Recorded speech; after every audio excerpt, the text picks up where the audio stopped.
नमस्कार, राम राम मित्रांनो. तर नेहमीप्रमाणे आज देखील आपण अशा एका नवीन ठिकाणी, नवीन मंदिरात किंवा नवीन ऐतिहासिक वस्तूला भेट देण्यासाठी जाणार आहोत आणि तेथील माहिती घेण्यासाठी आज जाणार आहोत.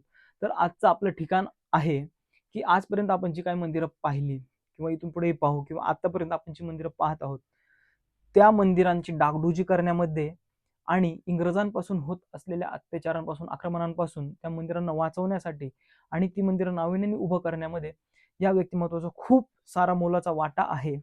तर हे कोणी पुरुष नसून ही एक स्त्री आहे. अशाच आपण एका महान स्त्रीच्या जन्म ठिकाणी आज आपण जाणार आहोत. तर हे दुसरं तिसरं कोणी नसून आपल्या पुण्यश्लोक अहिल्याबाई होळकर आहेत. यांचं जन्म ठिकाण हे जामखेड येथील चोंडी या गावी आहे. खूप प्रसिद्ध असलेलं हे व्यक्तिमत्व आणि त्यांचं जन्म ठिकाण आज आपण पाहणार आहोत. त्यांचा वाडा, त्यांचं बालपण जिथं गेलं तो वाडा आपण पाहणार आहोत. सगळ्यात पहिल्यांदा आल्यानंतर पुण्यश्लोक अहिल्याबाई होळकर जन्मभूमी इथून तुम्हाला आतमध्ये जाण्यासाठी प्रवेशद्वार लागेल. त्या प्रवेशद्वारातून आत गेल्यानंतर तुम्हाला खूप सारं असं गार्डन दिसेल. आतमध्ये गेल्यानंतर उजव्या बाजूला गेल्यानंतर तुम्हाला जिथे अहिल्याबाई होळकर यांनी ज्या शंकराची पूजा केली ते शंकराचं मंदिर म्हणजे सिनेश्वर महाराजांचं मंदिर तुम्हाला पाहायला मिळेल. काय ते भाग्य जिथे अहिल्याबाई होळकर यांनी महादेवाची पूजा केली असेल अशा महादेवांना आपण पाहायला मिळते, आपल्याला दर्शन होतंय.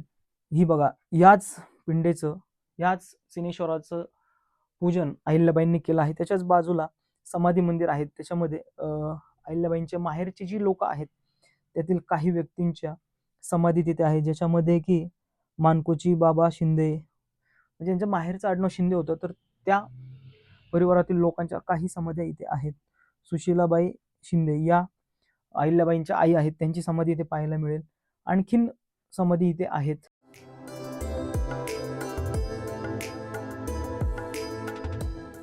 राशी, ज्या काही राशी आहेत म्हणजे आपल्या ज्या काही 12 राशी आपण म्हणतो त्यांच्या मूर्ती आणि त्याचं महत्व इथे लिहिलेलं आहे. त्याच्यानंतर इथले वेगवेगळे खूप सारे डागडुजी करून इथे गार्डन मध्ये खूप सारे पुतळे तुम्हाला पाहायला मिळतात.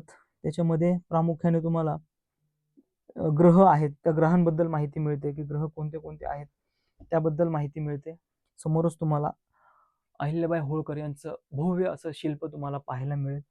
त्यांच्या मागे असलेला तो कीर्तिस्तंभ आणि त्यांच्या बाजूने जी प्रतिकृती केली आहे ती मला असं वाटतं की ती माहेश्वर येथील असावी. कारण मध्य प्रदेशमध्ये ओंकारेश्वर जे ज्योतिर्लिंग आहे त्याच्या बाजूलाच माहेश्वर हे ठिकाण आहे, जे की खरंच खूप सुंदर असं त्यांनी डेव्हलप केलेलं आहे. मी तिथे गेलेलो आहे. जिथे अहिल्याबाई होळकर यांनी ज्या मारुतीची पूजा केली त्या मारुतीचं मंदिर देखील तुम्हाला पाहायला मिळेल. हे बघा, ही मारुतीरायांची मूर्ती. हे सर्व पाहिल्यानंतर कीर्तिस्तंभाच्या मागच्या बाजूला आहे तो म्हणजे अहिल्याबाई होळकर यांचा बालपणी राहत असलेला वाडा. खरंच हा वाडा खूप सुंदर असा मेंटेन ठेवलेला आहे. आपण पाहतो की काही वस्तू अशा पडीक होऊन त्या पाडल्या जातात, पण पुण्यश्लोक अहिल्याबाईंचा वाडा खरंच खूप सुंदर पद्धतीने आणि प्रत्येक खोलीला काय नाव आहे त्या नावाच्या पाट्यासहित सुंदर असा ठेवलेला आहे. जसं की तळघर असेल किंवा खाजगी असेल किंवा स्वयंपाकघर असेल, अशा पाट्या लावल्यामुळे ते तुम्हाला लवकरच ओळखू येतात. वाड्याच्या पहिल्या प्रवेशद्वारातून आत आल्यानंतर उजव्या बाजूला अहिल्याबाई होळकर यांचा संपूर्ण बालपणापासूनचा इतिहास इथे कोरलेला आहे, म्हणजे दगडावरती माहिती आहे आणि समोरच त्याचे एक शिल्प चित्र तिथे उभारण्यात आलेलं आहे. तर यांचं लग्न कसं ठरलं, लग्न कुठं झालं आणि त्यांनी पुढे कारभार कसा पाहिला, त्यांची संपूर्ण जीवनशैली याच्यामध्ये तुम्हाला पाहायला मिळेल. जर अहिल्याबाई होळकर यांचा जिवंत तुम्हाला इतिहास अनुभवायचा असेल तर एकदा तरी नक्की या ठिकाणी भेट द्या आणि तो अनुभवा. आपण जे मारुतीचे मंदिर पाहिलं तिथेच अहिल्याबाई होळकर हे 8 वर्षाचे असताना त्यांचं लग्न ठरलं. म्हणजे विचार करा की त्यांचं लग्न ठरलं चोंडीला, तिथून त्यांनी लग्नासाठी गेले पुण्याला, पुण्याहून ते सासरे गेले इंदोरला. तर हा खूप मोठा प्रवास त्यांनी त्या काळी त्यांच्या जीवनात केला. तर असा त्यांचा संपूर्ण इतिहास तुम्हाला इथे पाहायला मिळेल. त्यानंतर समोरच आहे हा सुंदर असा त्यांचा वाडा. खरंच खूप सुंदर ठेवलेला आहे. खूप त्याची डागडुजी केलेली आहे. तर वेगवेगळ्या म्हणजे जुन्या काळी सदर असते, त्यानंतर तळघर किंवा हे समोरच जे आहे ते तुम्हाला चावडी पाहायला मिळेल. तिथून आल्यानंतर तुम्हाला विश्रामगृह.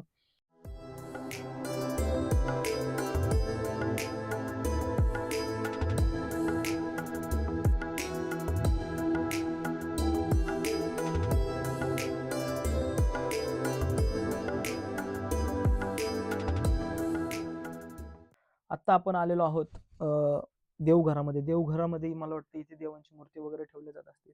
पण त्या काळीची बांधकाम कौशल्य पाहता की त्यांना जर आपल्याला शत्रूने हल्ला केला तर त्वरित लपण्यासाठी एक जागा असावी म्हणून देवघराच्या खाली त्यांनी जागा केलेली असावी असं मला वाटतं.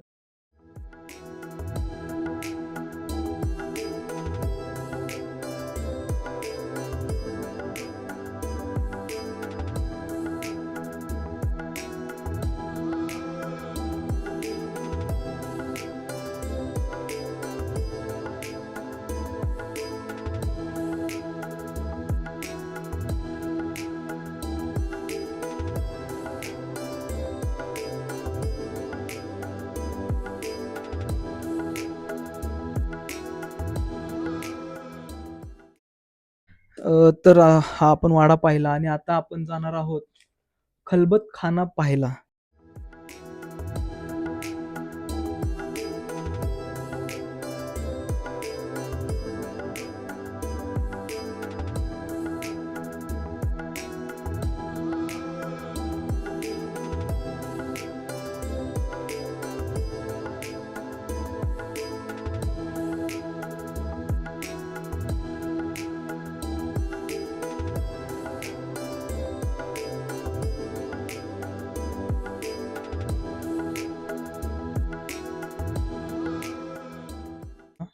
आणि इथून त्या काळी पण बाल्कनी होती, बाल्कनी व्ह्यू. तुम्हाला त्या बाल्कनीचा व्ह्यू दाखवतो. हा बघा, हा बाल्कनीचा व्ह्यू. तिथून बाहेर आल्यानंतर सुंदर असा बाहेरचा निसर्ग दिसतोय. तर असा हा बाल्कनी व्ह्यू. आत्ताच्या काळी असा आहे, त्या काळी काय असेल हे इमॅजिन करा. हा संपूर्ण वाडा पाहिल्यानंतर असं वाटतं की ज्या व्यक्तिमत्वाने आपल्याला आजपर्यंत टिकलेली मंदिर त्या काळी बांधली, तर त्यांचं स्वतःचं माहेरचं घर म्हणजे हे बांधकाम, ही कौशल्यता की तुम्हाला किती सुबक दाखवायचंय हे कौशल्य तुम्हाला त्यांच्या घरातूनच पाहायला मिळतं. त्यांचा वाडाच एवढा सुंदर आहे. त्यांनी त्यांच्यावर ज्यांनी संस्कार केले त्यांनीच त्यांची वास्तू एवढी सुंदर बांधलेली आहे. तर ते संस्कार त्यांनी जपत त्यांनी वेगवेगळी मोठी मंदिरं बांधली. त्यापैकीच एक म्हणजे आपलं उत्तम उदाहरण म्हणजे जेजुरीचं खंडेरायाचं मंदिर त्यांनीच बांधलेलं आहे. तर हा व्हिडिओ तुम्हाला कसा वाटला हे नक्की कळवा. माझ्याकडून काही गोष्टी सांगायच्या राहून गेल्या असतील, मला जेवढं माहिती होतं तेवढं मी यामध्ये सांगण्याचा प्रयत्न केला. आणखीन काही गोष्टी तुम्हाला माहीत असेल तर कमेंटमध्ये नक्की कळवा. हा व्हिडिओ कसा वाटला ते मला नक्की कळवा आणि अशाच आणखीन एका नवीन व्हिडिओसाठी आपल्या चॅनलला सबस्क्राईब करायला विसरू नका.